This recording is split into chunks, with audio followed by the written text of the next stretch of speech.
the body is doing what it's supposed to be doing for a lot of people. But if anything, we've sort of removed ourselves from the state of optimal conditioning for that body. I mean, it'd be like if you took a fish out of water and you blame the fish for not being able to swim in the sand, right? The body is not designed for the current environment. And so I think a lot of what we call disease is really just dis-ease with this mismatch of what we are designed for versus what we find ourselves in today. In a world moving faster than our minds were designed to handle, mental health is becoming one of the defining challenges of our time. Welcome to Mental Health in a Modern World with holistic health practitioner Greg Schmaus. After overcoming severe anxiety and OCD in his own life, Greg dedicated the past decade to helping others heal through a fully integrated approach to mental health, combining lifestyle coaching, psycho-emotional healing, mindfulness, and archetypal work.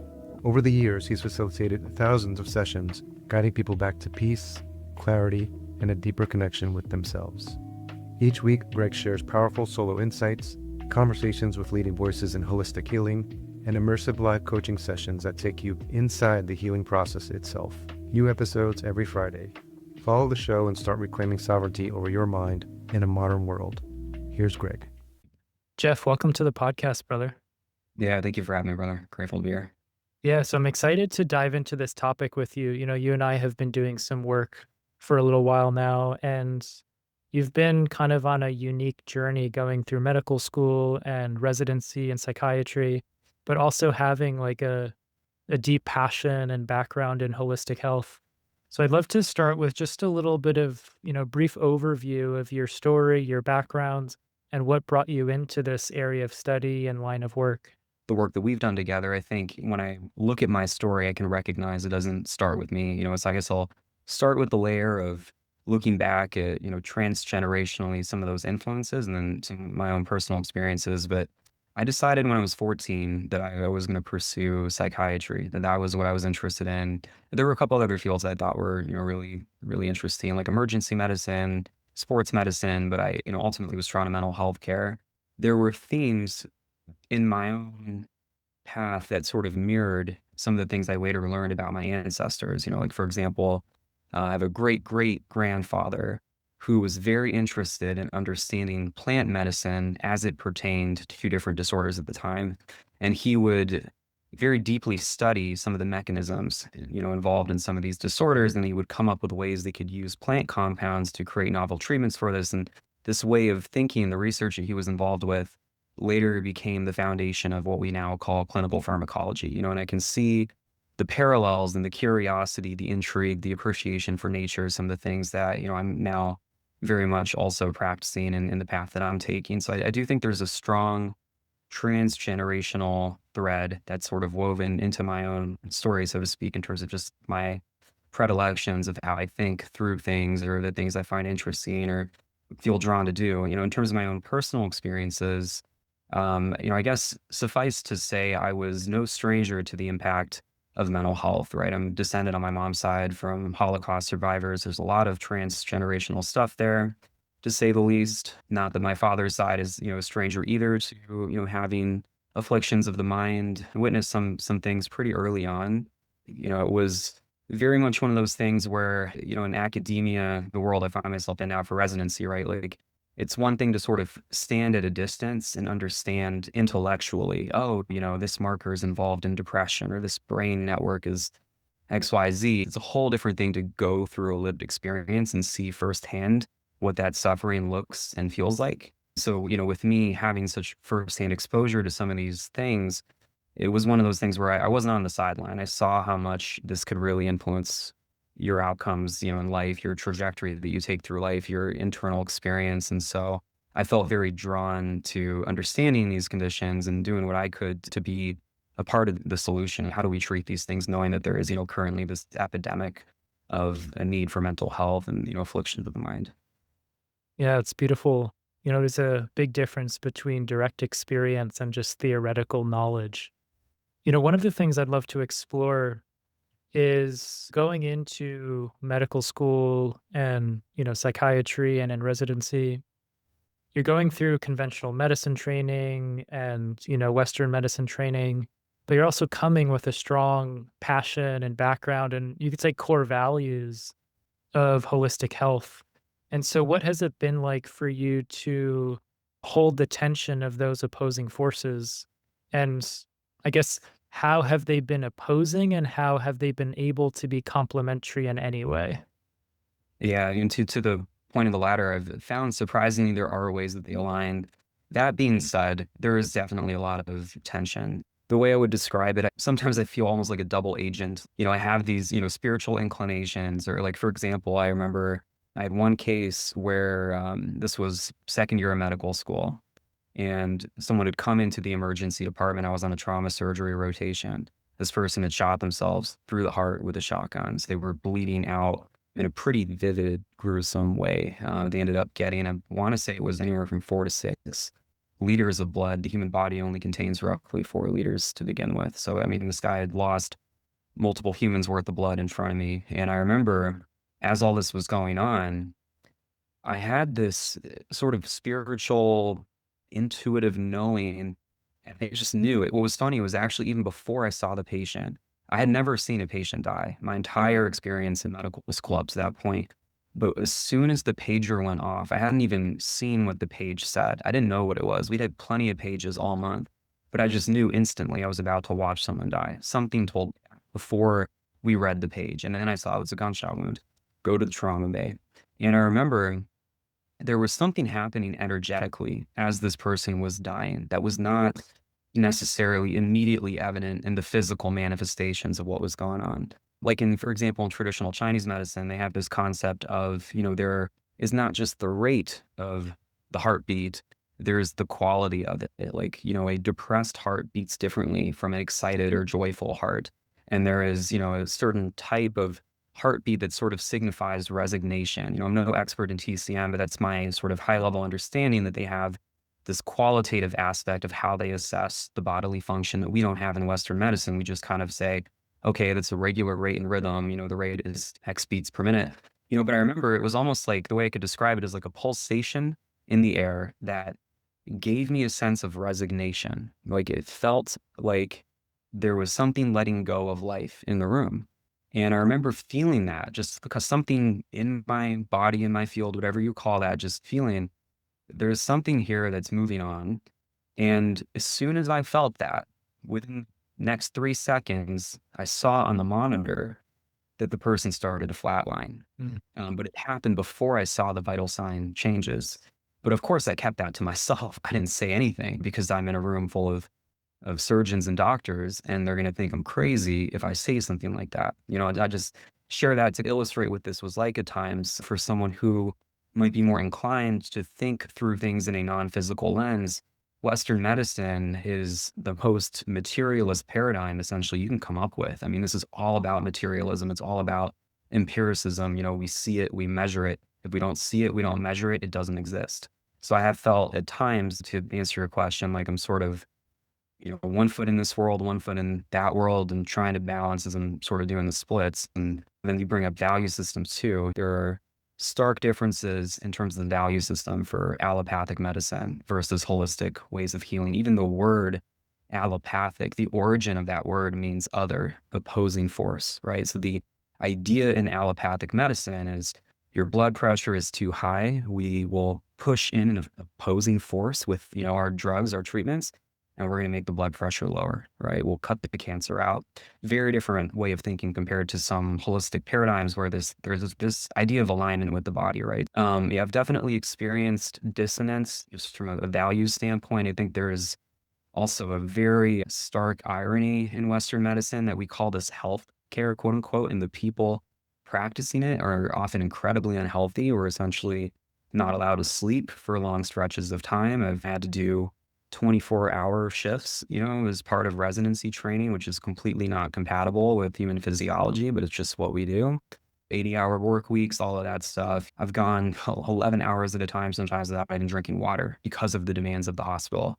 And to call that healthcare, I think is such a ironic thing to say if you think about it. So I think at multiple levels, dissonance. In terms of that being said, where is there alignment? I do think there's a lot of value in having perspectives to bring to the table beyond just the Western scientific lens. For example, if a spiritual crisis is part of a patient's presentation, which sometimes it is, to have a language to embody that, to have a conversation about that with a patient, that can really be helpful for patients. I think if you can bring those perspectives to the table, there's definitely demand for it.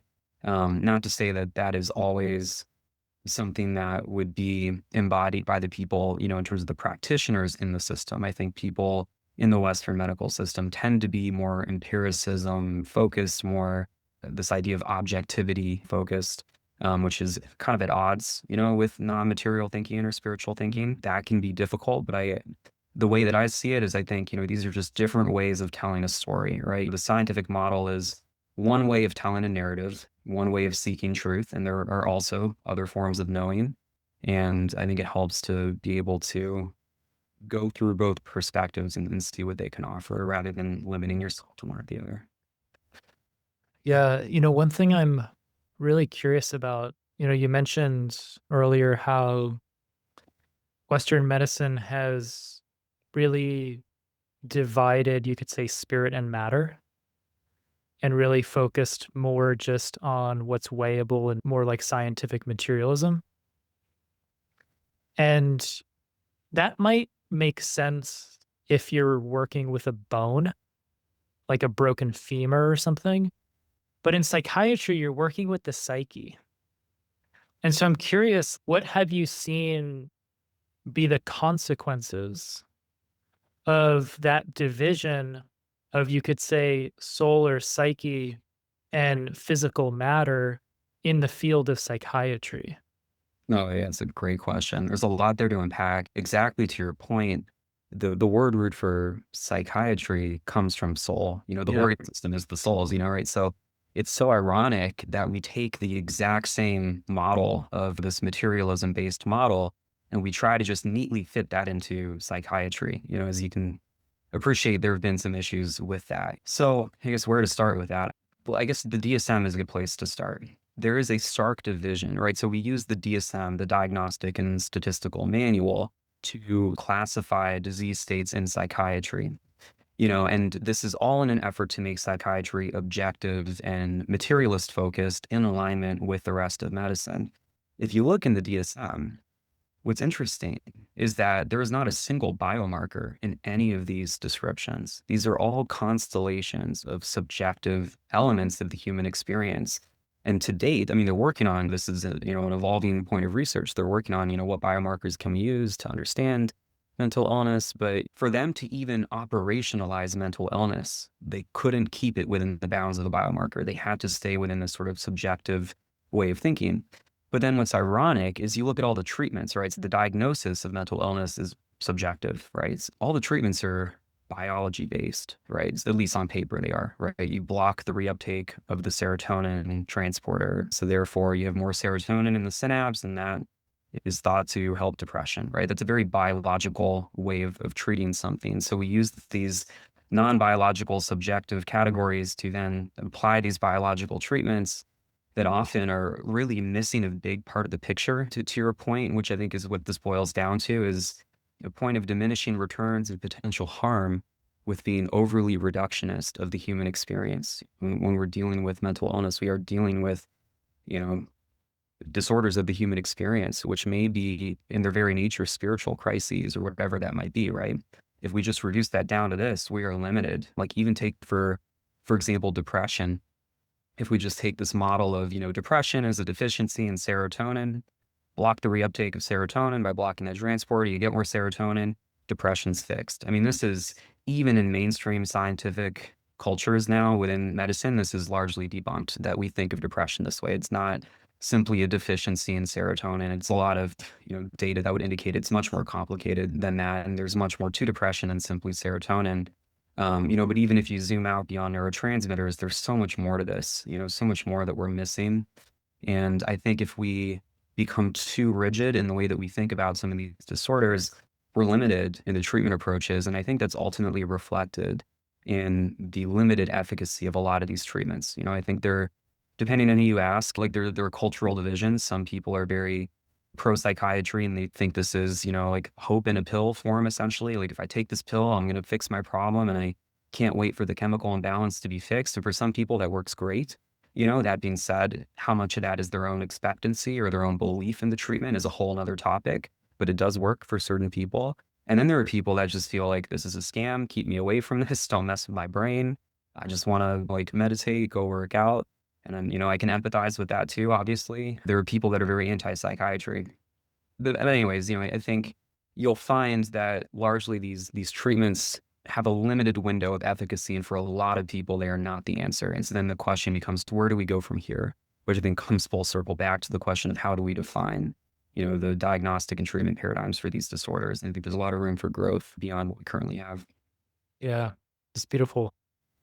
Couple things. Number one is it sounds like the whole idea of mental illness, let's take depression, for example, being a chemical imbalance in the brain.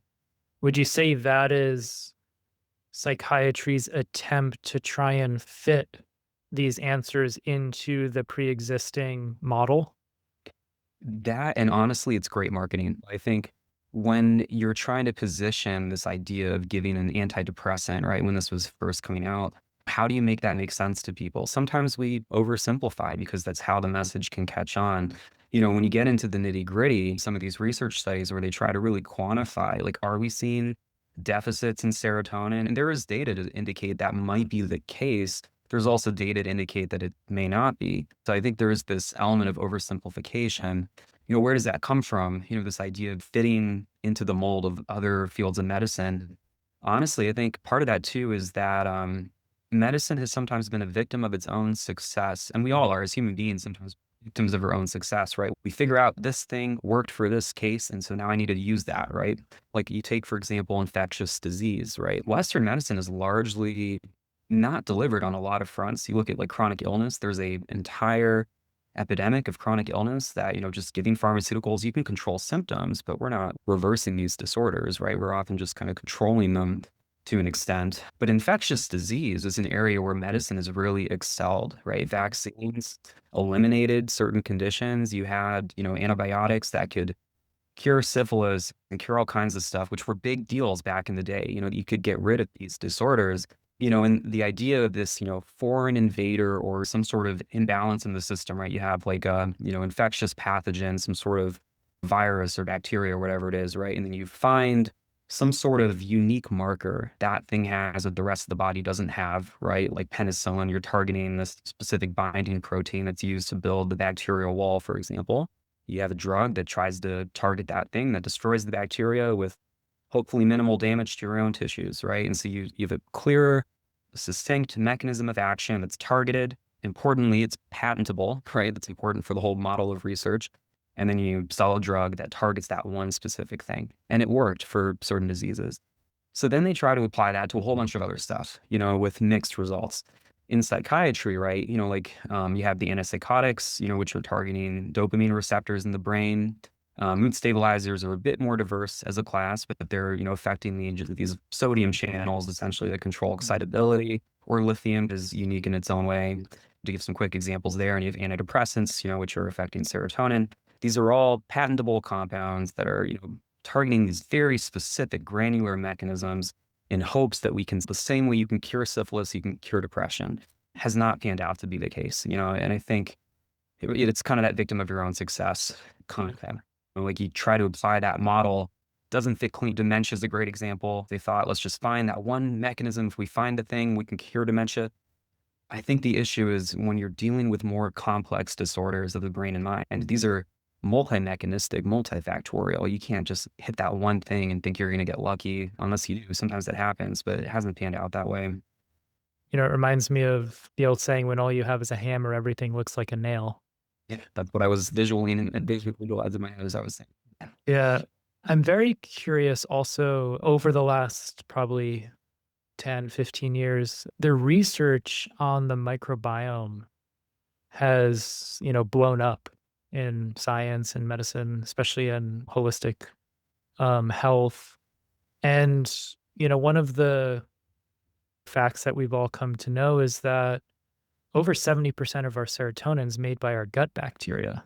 And so when new information like that comes into the field of awareness in medicine, what do you find? What have you experienced? Because I know you've had some personal experiences with this.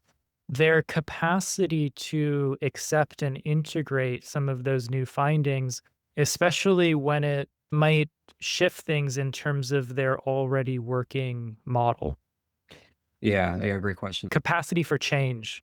Yeah, and it's one of those things, it is a very delicate and tactful endeavor to partake in because in medicine, right, you invest so heavily, right? You give up your 20s, parts of your 30s often, you're so deep in it, you've been studying for years and years and years.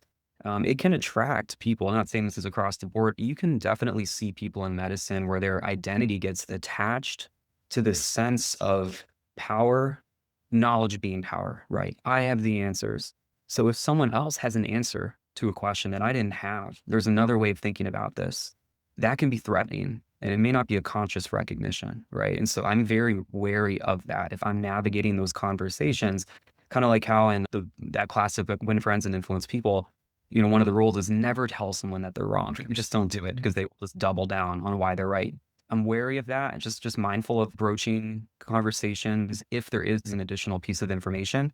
That being said, ethically, I mean, like if you have a patient, for example, who has some, maybe gut dysbiosis or leaky gut syndrome that's probably affecting their depression or anxiety, I mean, it would be ethically wrong for me to not broach that topic if it could be of benefit to that patient. I've been in situations where I happen to know of research that could be beneficial to a patient. For this case, have we tried this? Like, and have had to navigate those conversations. It's a very difficult thing to do, honestly. I have definitely been in that situation. Well, and I'll at least try to offer what I can. In terms of how receptive are people to it, I think it all depends on how you have that conversation and honestly who that person is and their value system, their relationship with these themes of power, knowledge, hierarchy, those sorts of things.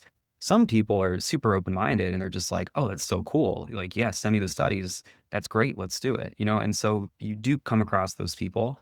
You also come across the opposite, where even if you show them the study, some people are just not going to be receptive to it because it wasn't part of their conventional training, right? And so they're just more conservative with input of new knowledge.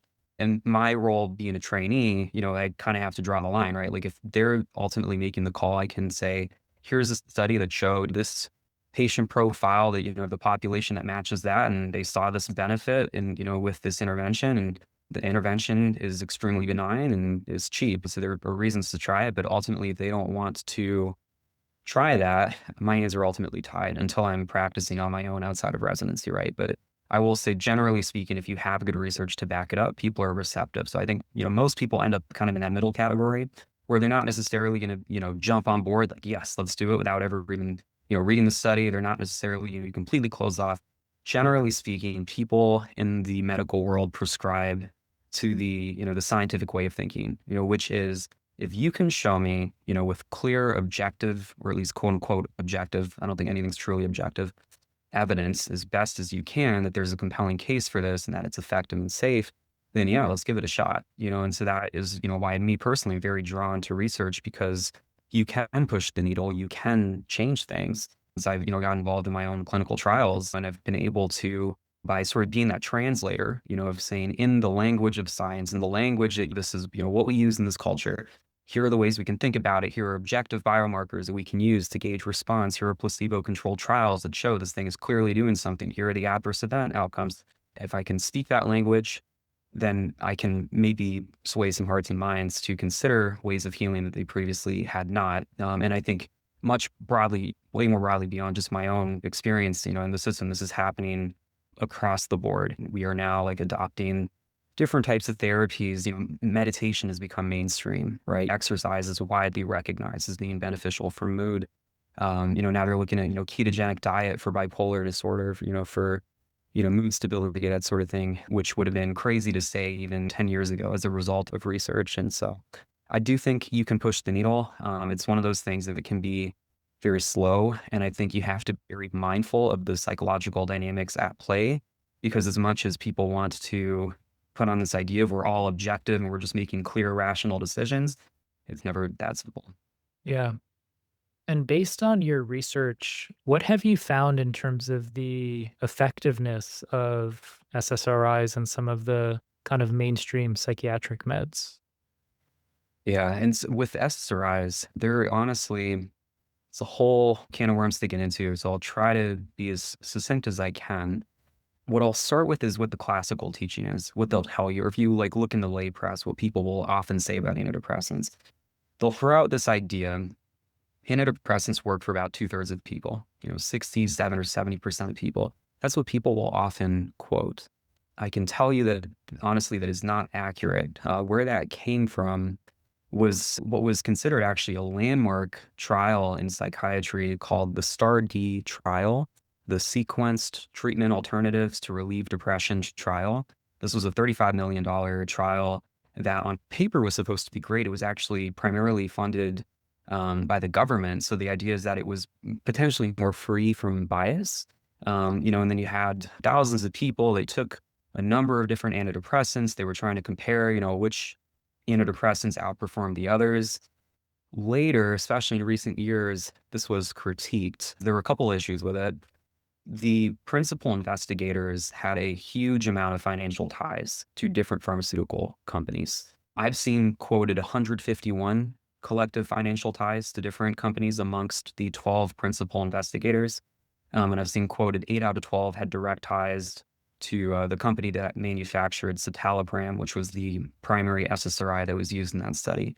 Some of these financial ties included, speaker engagements, quote unquote, which means they would fly you out to some tropical resort and pay you, tens of thousands of dollars to speak for like an hour, those sorts of things. And also holding stock in some of the stocks that were involved in, in these drugs.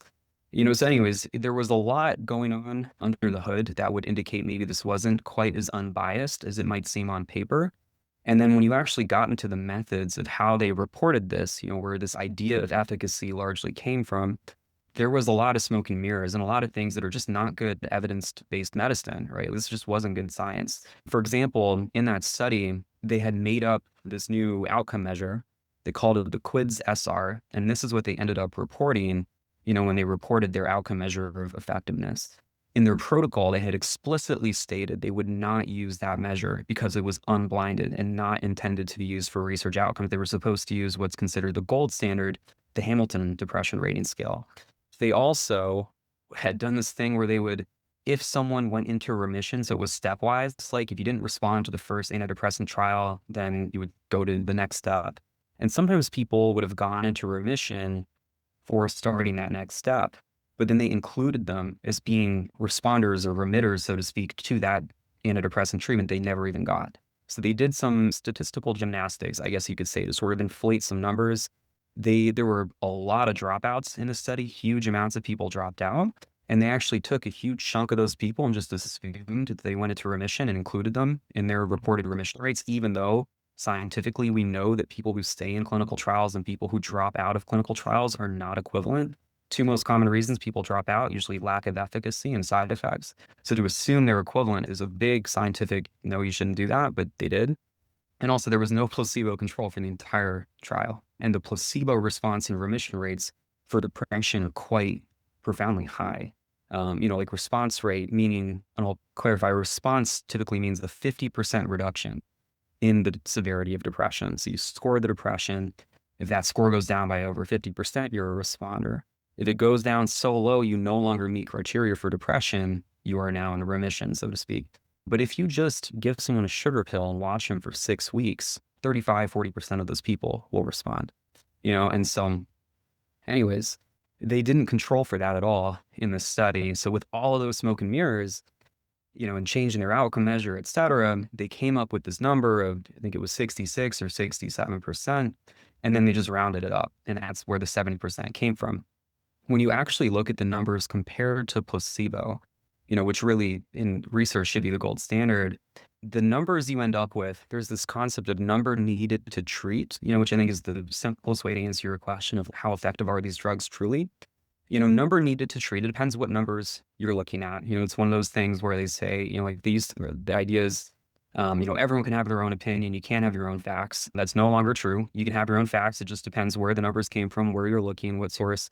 But at least from what I've seen in the literature and what's often quoted, at least, like number needed to treat just means if I give this many people a drug, how many of them will have a response or remission they would not have achieved with a placebo pill. That is to say, how many people do I need to treat to just get one response to remission I wouldn't have otherwise achieved? For response, that number is about 1 in 7, and for remission, that number is about 1 in 11.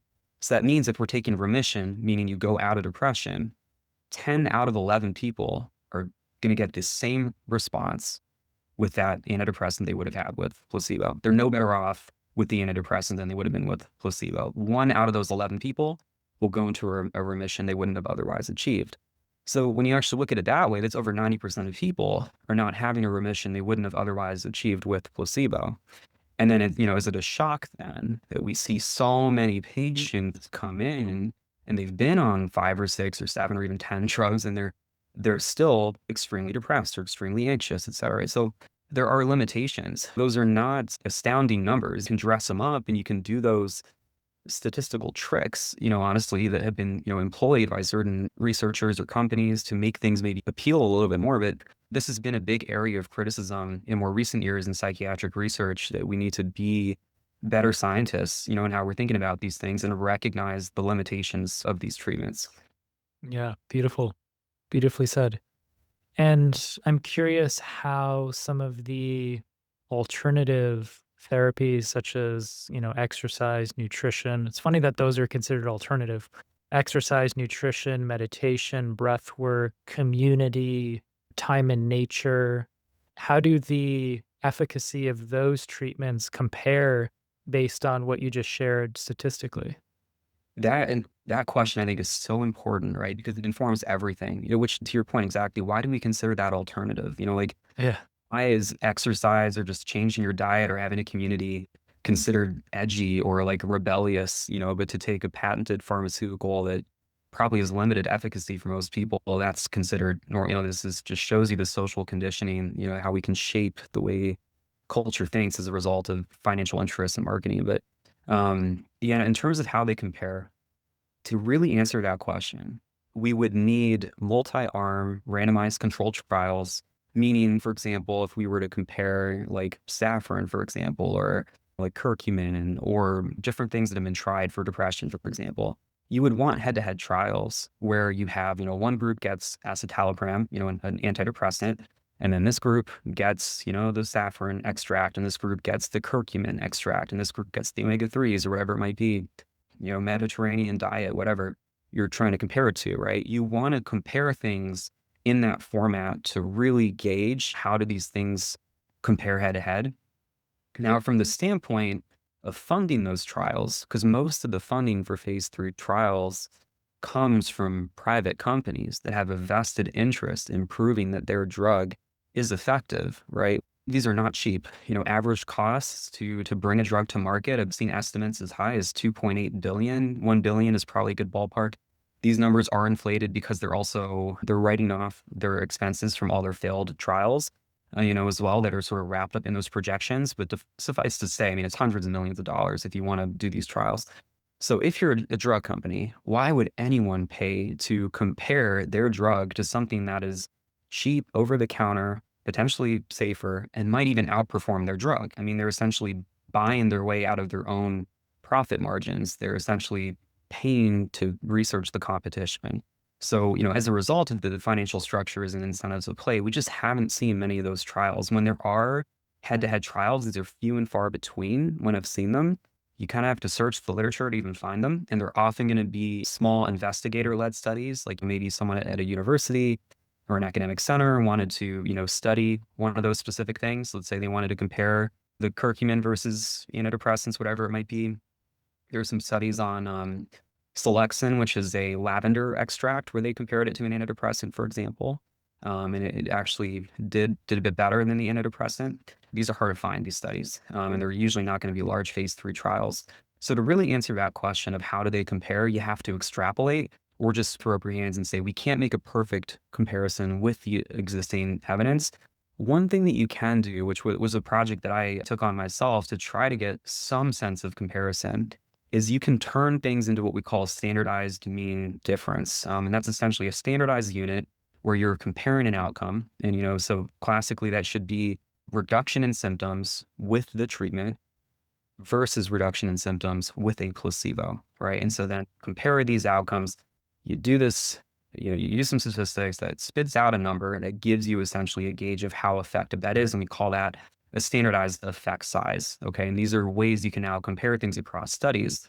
You are extrapolating, right? Because now you're comparing the way that said outcome was calculated in this study to this study, which might have had a different population, different investigators, different geographic location, right? So this is not apples to apples. But if you try to do that, honestly, antidepressants end up being not that impressive. Like the standardized effect size for antidepressants for depression, accounting for publication bias, is roughly 0.31, which is considered a mild, modest effect size. Then, you take, for example, they had a study on whole body hyperthermia for depression. So this is essentially like a scientific version of a sauna. You stick someone in a tube, and they even had a sham condition where they would turn some lights on and there'd be noises and the people thought they were getting the treatment. Over 70% of the people thought they were getting real hyperthermic treatment, even though it was a sham in that case. So it shows you that they had actually effectively, for the most part, replicated some sense of I'm getting something, replicated some of that placebo aspect. Look at that study, small study, again, not apples to apples, but the effect size blows antidepressants out of the water, right? So I believe that one was in the ballpark of 2-ish, compared to 0.3. So Mm. drastically more effective.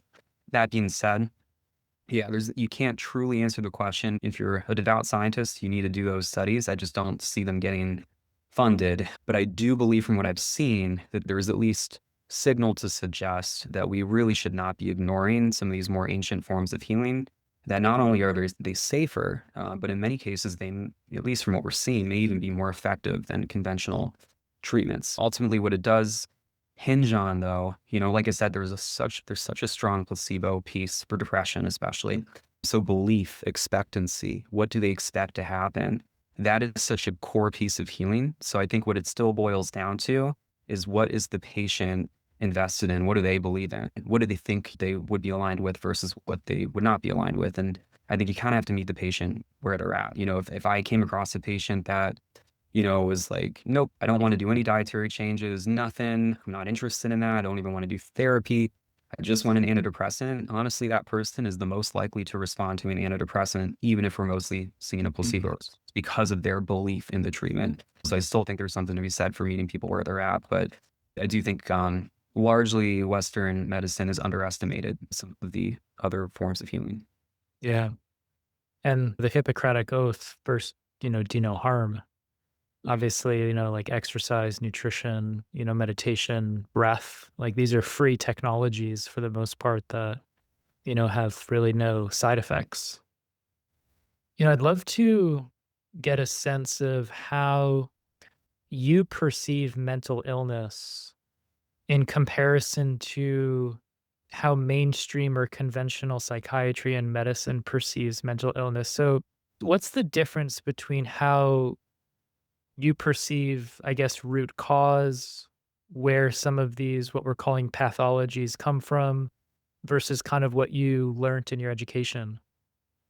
Yeah, and there's a lot there. And it's one of those things where it depends goes a long way, as you appreciate nuance. But to answer that, I think of it almost like the immune system for the mind. And I'll explain what I mean by that, right? Like, drawing on this parallel, this idea of, can we think about these things abstractly as having, parallel themes? You take an autoimmune condition, for example, right? Let's say you have a child who eats a bunch of processed food, or, they get exposed to a virus early in life, their immune system gets angry and it starts attacking some of their own organ systems, or some of their own tissue, right? And they end up with an autoimmune condition. Okay. The immune system is trying to help that child. The immune system is trying to do its best to protect against said, invader of the system, right? It just so happens that the inflammation or the symptoms are a casualty of that response, right? The body, kind of like how in like IFS, this idea of there are no bad parts, these are benevolent processes at their core, right? The immune system responding to said stimulus is trying to help you. I think of mental illness in a lot of cases is being kind of the same thing, right? Like, you take, for example, post-traumatic stress. You have a child that grows up in an abusive home and they learn, I have to be extremely aware of my environment, because if I'm not, bad things can happen. I have to be very attentive emotionally to what my attachment figure is experiencing because they might explode and abuse me or abuse my mom, whatever it might be, right? So their nervous system becomes hyper vigilant, becomes hyper aware, and they learn to walk on eggshells, which makes sense in the context of that environment, right? So you have this response, which is benevolent in its intention, but then when they leave that environment, they can't have a normal relationship because they're just so on edge, right? So you have this casualty of that response.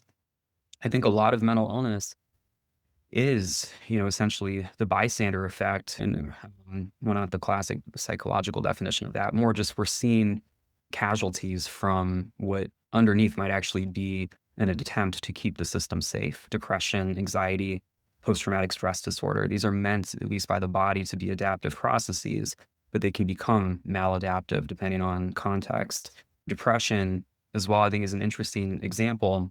There's a lot of research that would indicate depression is meant to be more of an episodic state. And also there's a strong link between, inflammation and depression, sickness behavior, as they would call it. You can actually create depression in animals by inducing inflammation. You'll create behavior that looks a lot like depression. They'll sort of become socially withdrawn. They won't expend as much energy. You're sort of reallocating metabolic resources to fighting off the infection, not spreading the pathogen, which is why it's theorized that maybe we see the social withdrawal as part of the state. And so that would be adaptive, right? That would be adaptive in a tribal setting. Problem is, what if the inflammation is not from, an infectious disease? What if it's from our environment, from pollution, from food, from chronic low-grade inflammation? And now this episodic state is never turning off and you just get stuck in the state of depression. Now it's a problem. All it is to say, I do believe that there is a benevolence, generally speaking, to the body, and often these, mental disorders, as we call them, might reflect that more so than, oh, there's something just so wrong with you as an individual, or, I guess that's how I think of it, at least. I'm sure there are exceptions to everything, but Yeah, so what I'm hearing is that two things. Number one, that you see it more as an adaptive strategy than a pathology. Well, I guess I see it as an attempt at being adaptive, like the body's best attempt that can sometimes become self-destructive or limiting. Yeah. It's not like the body wants to inflict suffering as its core motivation, so to speak. There's an intelligence to the body, not perfect, but it's a very smart system, and that's how I think of it, that the body has good intentions when it's creating a lot of these states. What comes up for me as you're sharing this is, I'm of the belief that the body is, and let's include the brain as kind of part of the body, part of our physiology, our biology. It's so intelligent and it's never intentionally made a mistake. And it has billions of years of biological intelligence built into every cell. And so what I have found in medicine, there's this perception that the body or the brain made a mistake in some way.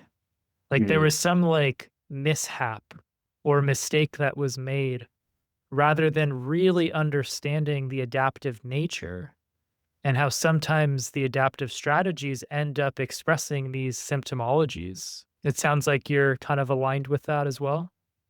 Yeah, and if anything, I would think, the other thing that's coming to mind, like you said, we've billions of years of intelligence in our bodies. What's changed, if anything, is the environment. Yeah.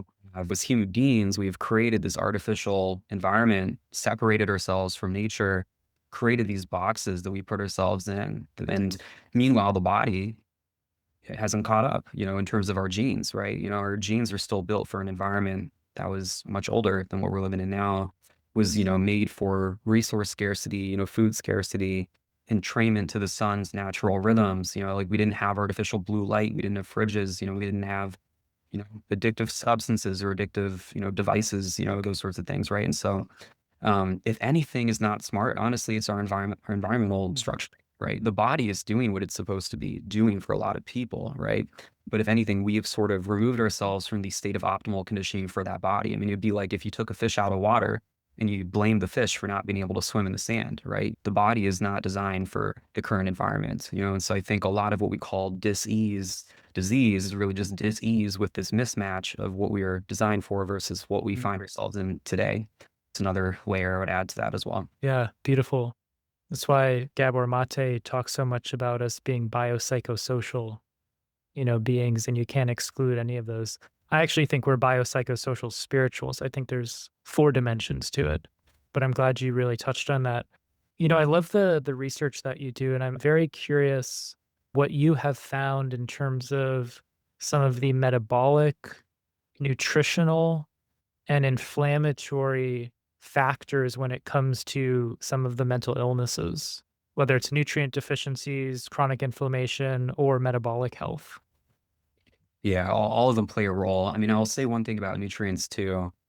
One thing is a lot of doctors won't even check micronutrient levels, which to me blows my mind. Like, for example, I mentioned trying to compare to the extent that we can some of these forms of healing or micronutrient nutraceutical strategies, et cetera, to conventional treatments. The effect size for just repleting someone's vitamin D is extremely high, higher than the effect size versus placebo that we see for antidepressants. So you would think that's a pretty low hanging fruit example, right? Just if someone's low vitamin D, bring their vitamin D back up, right? Oftentimes, what I've seen is in psychiatry, we don't even check vitamin D levels. That was something that I started encouraging in the context of my own program. It's such low hanging fruit. Largely, it's not even what you see. So there's the issue of, do people even check for these things? Two, even if you check, if you want to incorporate some of these strategies, the normative measures, so to speak, if you have a quote unquote normal range for a lot of these micronutrients, for like magnesium, for example, for vitamin D, we are extrapolating in the sense that what we consider a normal vitamin D level, largely that research came from osteoporosis in postmenopausal women. So how do we know that, okay, sure, this vitamin D is optimal for preventing, a bone fracture with osteoporosis if you're postmenopausal?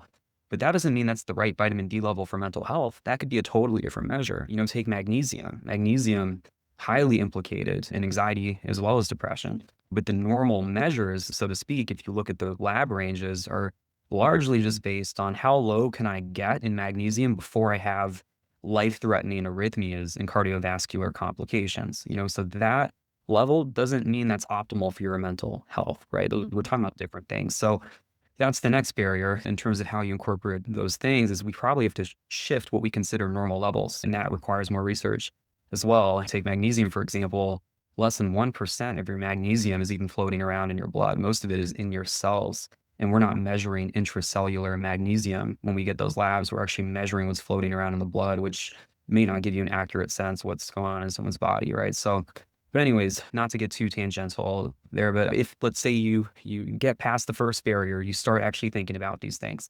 And then you have to extrapolate or navigate some of the nuances, what we consider normal measures for micronutrients and all those things. Then you can incorporate some of these treatments, which can be quite effective, I think, if there is a deficiency, and sometimes, people will have chronic migraines, muscle tension, anxiety, insomnia. Like when you hear those constellations, that's telling me, micronutrient deficiency. And there's a feedback loop as well, in the sense that people who are very depressed, very anxious, may disrupt their eating patterns. This can become a cycle, and then that micronutrient deficiency as a result of reduced intake can further worsen their mood state, and they just end up in a loop. No one's looking at that.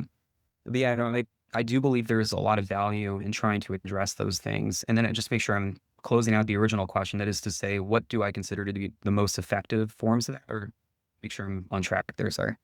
You answered all of it. Yeah. Yeah. But yeah, I do think that micronutrients, diet, nutrition, all of that stuff can go a long way. Sorry if I don't No, know. it's beautiful, beautiful. And so, if you were put in charge to restructure the medical school and psychiatry education, how would you start by restructuring it? I think nutrition is a key piece. I had 1 week of nutrition training in medical school. It was an open book test. I was grateful I had it, but I missed all of this. And it was all about like, how many calories are in 1 gram of fat? How many calories are in 1 gram of carbohydrates? But it wasn't, how can we use micronutrients or nutrition to heal disease states? That wasn't really mentioned a whole lot. Would have been good to know. Now with the research we have, like ketogenic diets, for example, can maybe stabilize bipolar disorder. That's good information to have. That was never something that was taught to me in medical school. I think incorporating nutraceuticals, I think, can be helpful, at least to speak that language with patients, because often patients will ask about this stuff, but it's not part of conventional training. I had ended up taking 19 online courses during medical school, so that I could educate myself in these things, and a lot of, self-education that was not something I ever learned through the conventional programming. I had, I think, a 1-hour session where we talked to someone who was like a homeopathic provider, and they just gave us a little, spiel about what they did, and that was it. And that was our entire integrative curriculum in med school. I think there's value in thinking through those things. The pushback that you often get with med school is, well, it's such a traffic jam. There's too much stuff that we have to know. You can't add anything. So I think honestly, a lot of what I would do with medical education is taking stuff out, like trimming it up, because I think there is a lot of unnecessary education, and a lot of these drugs that we're memorizing all of these pharmacological things. They're probably going to be irrelevant in like 5 to 10 years anyways, if I even practice them. Like I, as a psychiatrist, probably do not need to know, these extensive, like cardiovascular regimens or cancer regimens. People want that care, they can go to those providers and get it. I do think there has to be a little bit of room to breathe in the curriculum. And I think rather than thinking so much about what to think or what to know, I think we should be thinking more about how to think, like, Mhm. right? Like, how should we be thinking about disease states? What are different models through which we can view this? And if we really understand what is going wrong in some of these conditions, approaching it from multiple angles becomes a lot easier. So yeah, if anything, I would probably decondense it and also give people more time to take care of themselves. I think that's like largely lacking is your own health in medical school. And if our providers are not healthy, how are they going to help patients be healthy? Yeah, beautiful. And if some of our listeners are, struggling with some anxiety disorder, depression, what would your recommendation be for them as a starting point? Let's say someone's just entering this territory. They thought about going to a psychiatrist and getting put on a med, but they're possibly entertaining. If they're listening to this show, they're probably entertaining some different approaches. What would your initial recommendations be? The first thing I would say is, right, we're dealing with disorders of abstraction, disorders of the mind. I think the first shift is just knowing that you are not alone, that Mm. there are so many people suffering, more than you could imagine, because this is not a broken bone, like you said, right? I'm not walking around limping. You can't see those sorts of things. Just know that you are not alone in your suffering. First, normalize the experience. I think stigmatization is, such a big piece of all of this that I think needs to be reversed. And even within medical culture, there is stigmatization of it, ironically. So I think that's really the first piece, like you're not alone in this. And there are people who have gone through this. There are ways that you can feel better, like recognizing that benevolence oftentimes, right? Like the anxiety disorder you're dealing with, the depression you're dealing with, that is your body trying to rectify a situation. How can we work with your body rather than trying to fight with your body, right? I think that's a key mentality shift that I'm a big fan of in the work that you've done. I think that's really crucial to the healing process. And then I think come back to the basics, right? Think of Maslow's hierarchy of needs, right? Nowhere in the hierarchy of needs is there SSRI, right? You start with sleep, you start with, having a roof over your head, having safety, freedom from abuse. Like those are basic things, right? Like if someone is homeless or in an abusive relationship and not sleeping at all, like how much help am I going to offer them if all we have to give them is an SSRI, right? So I think you first have to start at the base of that pyramid and meet those basic needs of sleep, nutrition. I'll try to go through what is a patient eating, simple things. Oftentimes people will come in and say, I'm so anxious. I don't know why. And they're drinking 5 liters of caffeinated soda every day, wondering why their heart rate's over 100 in the waiting room, so that's a quick thing. If you're a responder to an SSRI, that's if you're a responder, right? If you're a responder, you're typically waiting 6 weeks, maybe 8, 12 to see an effect. And you could cut down your caffeine consumption and feel better in days. Why would we overlook that? Sometimes it's the simplest things.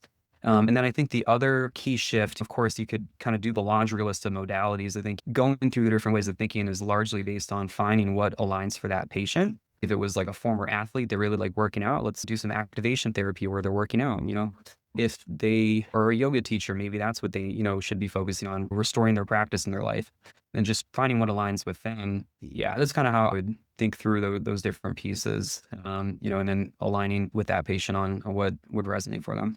Beautiful.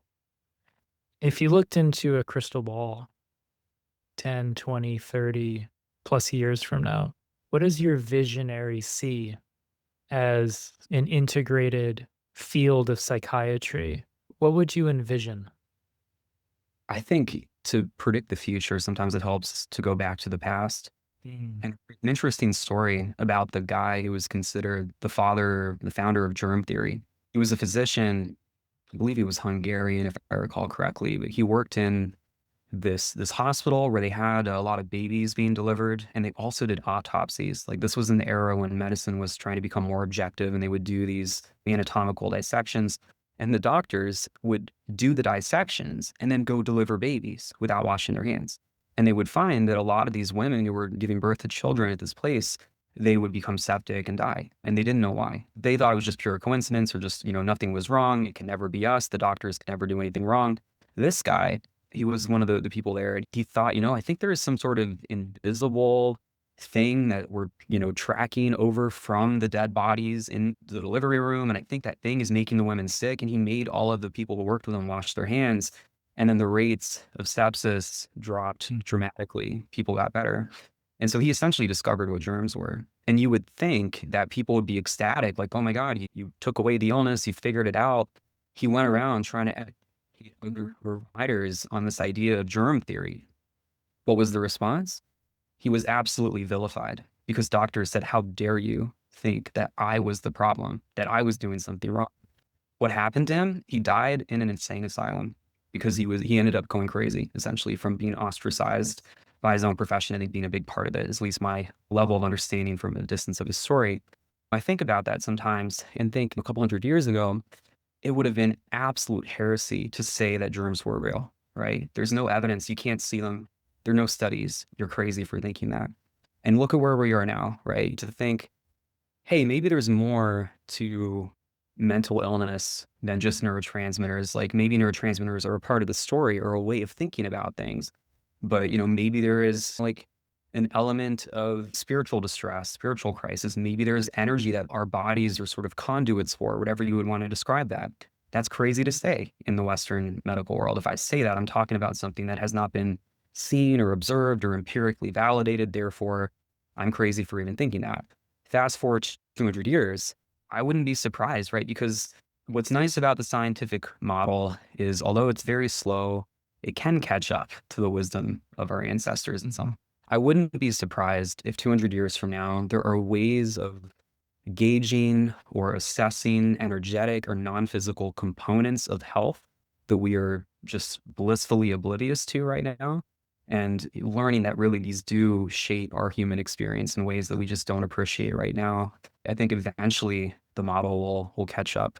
I have hope for the future, and seeing now the shift that we're seeing in research that, metabolism, nutrition, meditation, exercise, heat therapy, these are things that are scientifically validated and under study, as we speak. There are a lot of strides being made in research. And I think Western psychiatry is recognizing we don't have all the answers as it is.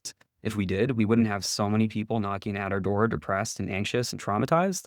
Clearly, we don't have all the answers, so we need to go beyond the current model. And that's, I think, where I see things headed down the road. Beautiful. And so what I'm hearing from you is in order to move forward, we have to look back. Yeah, anti-fragility. There's a great book, Anti-Fragile, that talks about it. This concept of neomania, just this idea that we're so fixated on what is the next shiny new object that's going to deliver us from our troubles. When the irony is these long-standing ancient ideas, they survived for a reason. They withstood the test of time. So often, rather than focusing on the shiny new object of, oh, there's this new pharmaceutical compound that's under study, and lo and behold, it didn't work for dementia, but dietary changes might. I think sometimes we have to look to the past to guide the future. Beautiful. What an incredible conversation. Jeff, thank you so much for everything that you shared. Just a wealth of wisdom. If people want to either reach out to you or maybe they're interested in some of the work that you're doing or the research that you're doing, would you like to send anyone anywhere? Yeah, you can find me, so Jeff Bonin, that's B as in boy, OH, N as in Nancy, N as in Nancy for the last name. You can find me on LinkedIn, might be the easiest. Feel free to, look up that name if you want to see some of the publications I'm involved in, and yeah, always happy to connect. And thank you so much for having me. It's been a great conversation. Really appreciate being here. Yeah, Jeff, thanks for coming on the show, man.